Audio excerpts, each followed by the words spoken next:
India produces millions of graduates each year. Good morning, everyone. My name is Rowan Humphreys, and I'm representing Schwarzman College, a part of Tsinghua University. When we talk about global capability centres in India, the discussion often begins with a very simple explanation: cost. And that explanation is partly true, but it is also incomplete. To understand why GCCs have become such a defining feature of the global business landscape, we need to look at three things: why firms pursue them, why India became the dominant hub, and how the model is evolving. First of all, why do multinational companies create global capability centres at all? The answer comes down to three economic drivers. The first of which is cost arbitrage. Companies can reduce operating costs significantly by locating certain functions in markets where highly skilled labour is available at relatively lower costs. The second factor is scale.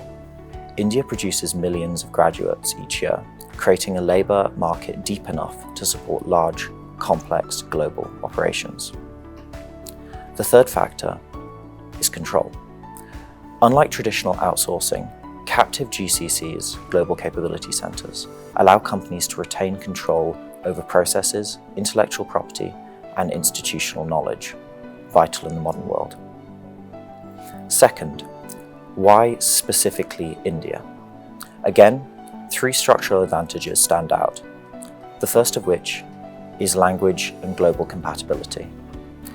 India's large English-speaking professional workforce allows teams to operate seamlessly with multinational organizations, a key advantage compared to certain other locations, like those in Eastern Europe. Ecosystem maturity is the second factor. Over the past 2 decades, India has developed a dense ecosystem of service providers, universities, technology firms, and experienced managers who understand how to run global operations. The third factor is potentially most important: policy and infrastructural support. Specifically, special economic zones, technology parks, and state-level incentives have made it easier for multinational firms to establish and secure operations. Today, this ecosystem has reached remarkable scale. India hosts more than 1,700 GCCs, employing roughly 2 million professionals across sectors ranging from banking and technology to retail and life sciences. But perhaps the most important development is how the model itself is changing. Historically, global capability centres focused on low-value transactional work. Today, they are increasingly moving into higher-value capabilities such as data science, digital transformation, engineering, and scientific research.